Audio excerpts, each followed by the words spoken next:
Hi, this is Len Furman, the sports time traveler, with another exciting episode about baseball. This one is titled Three Thrills in Washington. The 1924 American League pennant race heats up. Griffith Stadium, Washington, D.C., August 24th, 1924. I've been making virtual trips daily back precisely 100 years to follow the 1924 American League pennant race. It's a drama for the ages that has a thrill almost every day. The Washington Senators are in the pennant hunt for the first time in franchise history, and they're pitted in an epic three-way battle with defending World Series champion New York Yankees and the Detroit Tigers. Here's a quick season recap. In mid June, the Senators were mired in sixth place, just as expected for this franchise that has never won a pennant and had never even been in first place during the summer months. Then the Senators embarked on a wholly unexpected stretch of near perfect baseball in the most magical 15 days in franchise history to date. They went 17-2 from June 17th to July 3rd, including a 10-game winning streak.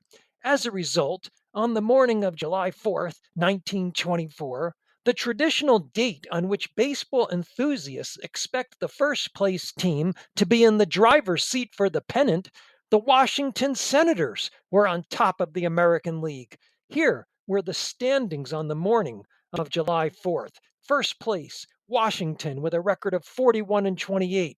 Second place, Detroit, 39-33. Third place, New York, 36-31. Fourth place, St. Louis, 33-33. Fifth place, Chicago, 33-34. Sixth place, Cleveland, 33-35. Seventh place, Boston, 32-35. And last and eighth place, Philadelphia, 25-43. The Senators held a 3.5 game lead over the Tigers and 4 games over the Yankees. But on July 4th, the Yankees came to Washington and they proceeded to take 4 out of 5 games from the starry eyed Senators. The Yankees proceeded to win 31 of their next 50 games coming into today. Meanwhile, the Senators' Cinderella season seemed to be waning. Starting with their July 4th loss at home to the Yankees, they went on a stretch of under 500 ball, going 21-24. The Yankees seemed to have the momentum back to ride towards their fourth straight American League title. But it's still very much a three-team battle. The Senators have won 5 straight coming into yesterday, and the Tigers seem to be clawing along well enough to stay in the race. Here were the American League standings going into yesterday's games of August 23rd, 1924. First place, New York, 67-50. Second place, Washington, 67-52. Third place, Detroit, 65-53. No other teams are in contention. The top 3 teams were all within 2.5 games, but the Yankees held a 2 game advantage in the loss column over the Senators and 3 over the Tigers. Each of these 3 teams is led by one of the greatest players of this generation and perhaps in the entire history of the game, Babe Ruth of the New York Yankees, Walter Johnson of the Washington Senators, who, by the way, are officially known as the Nationals here in 1924, and Ty Cobb of the Detroit Tigers. Yesterday, August 23rd, 1924, the Tigers were at Yankee Stadium for a 3 p.m. start. The Senators were hosting the White Sox at Griffith Stadium, where game time was 3:30. We'll start with the Tigers at the Yankees. A crowd of 35,000 came out on a Saturday afternoon at Yankee Stadium, the second season the Yankees have played in their cavernous new ballpark. The Yankees had to face White Sox pitcher Earl Whitehill. I'm sorry, Tigers pitcher Earl Whitehill. Whitehill had never lost a game to the Yankees in the 6 prior times he had faced them. In the early going, It looked like Whitehill had the stuff to beat them again. He held the Yankees to 2 singles and no runs in the first 5 innings. But Yankees pitcher Herb Pennant was just as good. He allowed the White Sox no runs and 3 hits through the first 6 frames. In the bottom of the 6th, the Yankees finally figured Whitehill out. Thomas Holmes, covering the game for the Brooklyn Daily Eagle, wrote, quote, George Herman Ruth started it with a hefty single that caromed off the right field wall. That opened the floodgates. Yankees hitters pounded Whitehill. After Ruth's single, Yankees batters had a run of 6 straight batters reaching base. Throughout this attack, Tigers manager and center fielder Ty Cobb refused to remove his pitcher.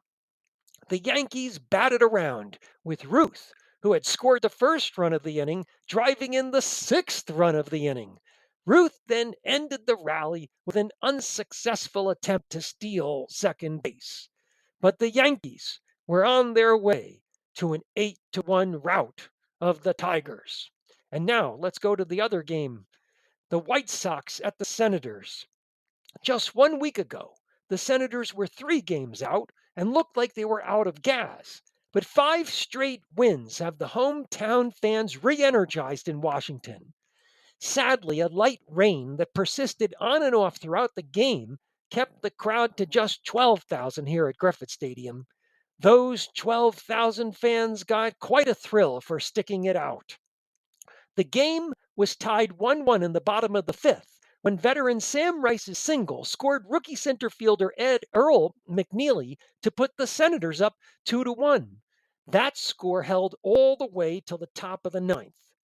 Senators pitcher George Mogridge was having one of his better starts of the season. He had allowed just 3 hits and 1 run in the first 8 innings. Now he needed 3 outs to seal the victory.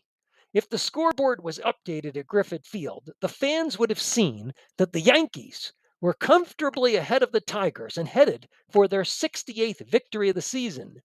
The Senators needed to close out the White Sox to keep pace with the Yankees in the win column. The first White Sox batter in the 9th inning was second baseman Eddie Collins. Collins had been in the league longer than any player besides the Tigers' Ty Cobb.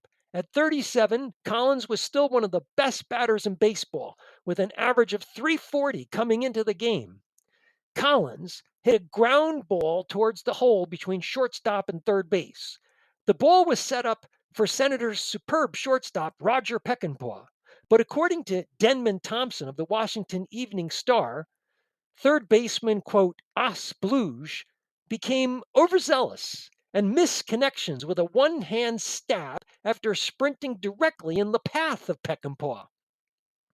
Bluge muffed a play that Peck could have perfectly executed. Collins was safe at first base. The next batter was Earl Sheely. He, quote, lifted a short Texas leaguer to center field, per John A. Dugan of the Washington Herald. Racing for the ball were both center fielder Earl McNeely and the second baseman Bucky Harris. Harris, by the way, is also the manager of the Washington Senators. Dugan described the play.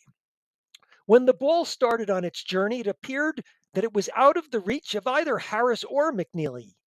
The oil of California, this is an apparent nickname for McNeely, oiled up his mercury feet and kept digging in with hopes of making the catch. He took a head-first clipping football dive and grasped the ball.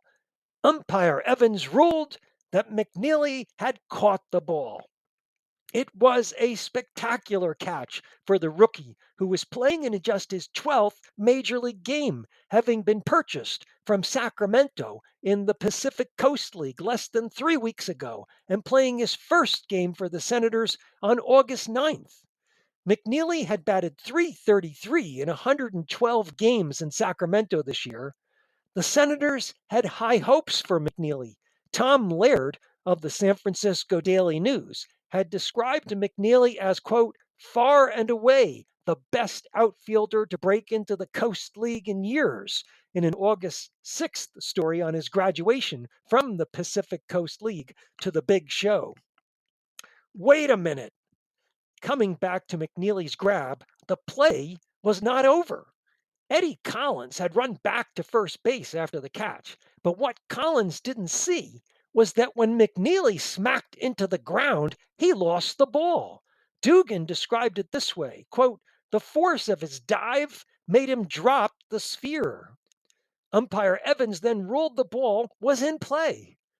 In a heads-up play, McNeely recovered the ball and threw to Peck, covering second base, who got the easy force out of the veteran Eddie Collins. Now, there was one out and a runner on first base.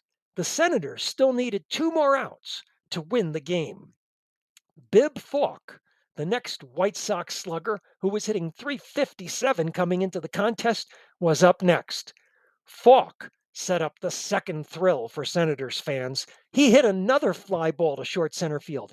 This time, the manager, Bucky Harris, called for the ball, and he made, quote, "a difficult catch," according to Dugan. But this play wasn't done yet either. Manager Bucky Harris decided to gamble on a game-ending double play chance, trying to get Earl Sheely out as he was caught off the bag at first. Dugan wrote, "Harris finished off the thrill with a throw to Judge, the Senators' first baseman, taking a big chance with the wet ball. Sheely got back to first in time." Now there were two outs and a runner still on first base. The Senators needed one more out to seal the victory and tie the Yankees with 68 wins. But now a chess move, White Sox manager Johnny Evers decided to take Sheely out of the game. Apparently, he was not thrilled by Sheely's base running gaffe that almost cost the game. Evers brought in Maurice Archdeacon as a pinch runner. Denman Thompson called Archdeacon, quote, "the fastest human in baseball," end quote, in the Evening Star. The next White Sox hitter was Willie Cam. Cam had scored the White Sox lone run when he had walked and scored on a double by Bill Barrett in the second inning. Now Cam represented the potential winning run with two outs. Here was Dugan's account of what happened next. Willie Cam, generally dangerous in the pinch, hit a smashing drive to center field. The hit and run was on, and Archdeacon was nearing the second sack when the base blow was made. He turned the midway sack as McNeely juggled the ball. Racing to third, the reformed human crab Johnny Evers, who was coaching at third, waved him onto the plate. California Earl had retrieved the ball and was pegging on to Harris, who went into short center to take the relay.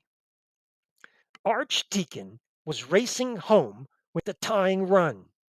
Cam was racing around the base paths behind him with the potential winning run. Senators manager Bucky Harris was in short center field, receiving the relay throw from the rookie McNeely in center. The game was on the line. In the Evening Star, Denman Thompson describes the climactic play. Archdeacon had passed third before Harris could get the pill winging plateward. But Bucky's aim was true and his throw forceful, with the result that it reached its goal just in time for Muddy Rule, the Senators' catcher, to turn and tag the speed merchant of the hose as he slid into the putout that ended the battle. It was a fairy tale finish, with the Senators' manager throwing out the league's fastest player in a close play at the plate to preserve the win. The wet Washington fans had been treated to at least three thrills and went home happy, knowing their Senators have now won 6 straight and are even at 68 wins with the world champion Yankees. There are still 36 games left in the 1924 season. It's going to be a fantastic finish, and the sports time traveler will be bringing you the action until this pennant race ends. Thanks so much for reading and listening, and please share the Sports Time Traveler.